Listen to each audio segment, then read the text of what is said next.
Believing Hindu, और मुझे बड़ा दुख होता है इस बात पर कि हिंदुत्व अपने को हिंदुइज्म समझता है। ये बिल्कुल गलत बात है। Okay. Next question, there's someone up here in front. Actually, about your mother and your grandmother. So, who is the most courageous person that you know? I'll have to say it's my grandmother, my mother and my Masi. They are the most courageous women that I know. I wouldn't be the person I am if I wasn't surrounded by them. If I hadn't seen them take the steps that they did to provide me a comfortable living, to provide me an opportunity to think, to not, and you know how it is in India when you're a single parent, and my grandmother was a single parent. So when you're a single woman raising two children, how I feel like that, and I understand as a woman, as I've grown up, I understand how much courage it takes to battle those kinds of societal norms. I think that she is one of the most courageous people that I know. You know, I find it interesting, and we've talked about this a lot. I find it interesting that you've grown up in a house of women. You go to an all-women's college, and all the closest friends that you've talked to me about are all women. Your editor is a woman. My editor is a woman, yes. You're surrounded by women, and you've grown up being surrounded by women. And I don't recall you ever talking to me about a particularly strong male influence or father figure or anyone in your life. What's that like? To not have a father, to not have a, I think I have many father figures. I have many people who love me. My grandfather is one of them. My chachu, my masterji. And I won't say that I've never had a father figure, but I think I've grown up in a household with such strong women, and just the fact that even the men in my house, just it's very comfortable. We've always had a very open household where you could be whoever you want to be.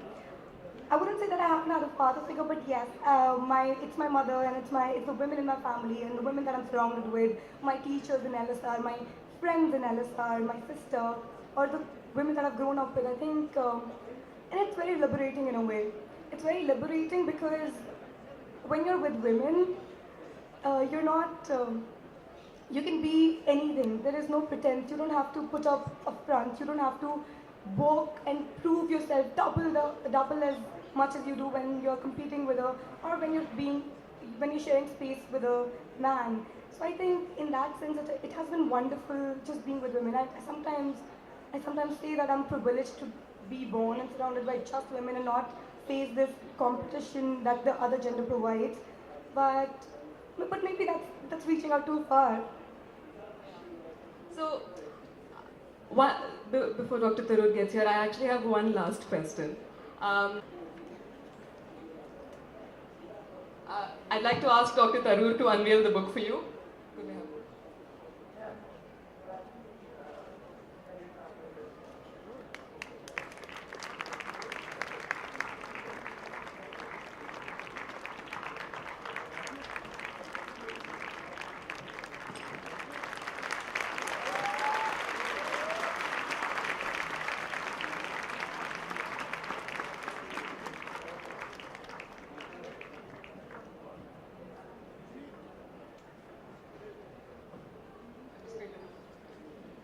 First of all, my apologies to Gurmehar and to all of you, because I was scheduled in another session at the Samvad, which just finished at 4:45. So I had to hair over and I didn't want you all to have to wait. But I did want to say two words before leaving the stage.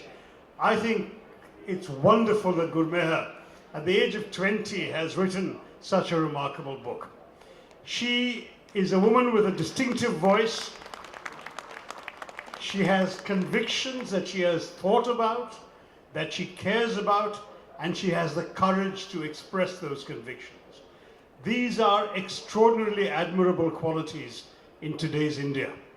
We are a country where, sadly, we all know that there have been various attempts to stifle voices, stifle dissent, to try and restrict the freedom of expression. And this comes within a culture where conformity is very often prized, and what is worse, where failure to adhere to conformity can easily trigger off people claiming to be offended. And in this climate, to stand up, speak your piece, with courage, with originality, with conviction and honesty. That's what Gurmehar Kaur has done. Please give her a warm, warm hand of applause.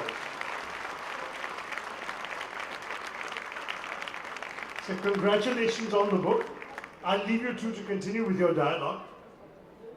Yes, I shall be delighted to receive it. Thank you very much, Gurmehar.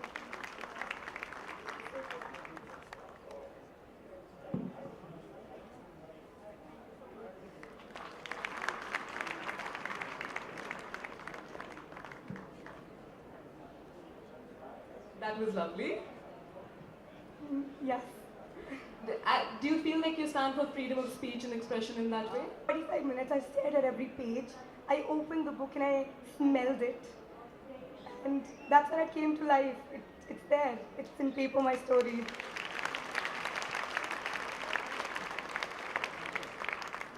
So we have about a minute left. So the last question I'm going to ask you is probably the tough one. Is it nationalism? No. No, it's not. I know you know how to answer nationalism.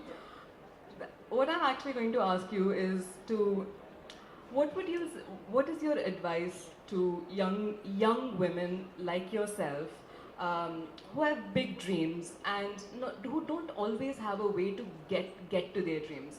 And I think we've talked about this a lot. You've been very fortunate in that you've had such a supportive environment, such a supportive family. Your teachers have been very supportive. But that's not always the case.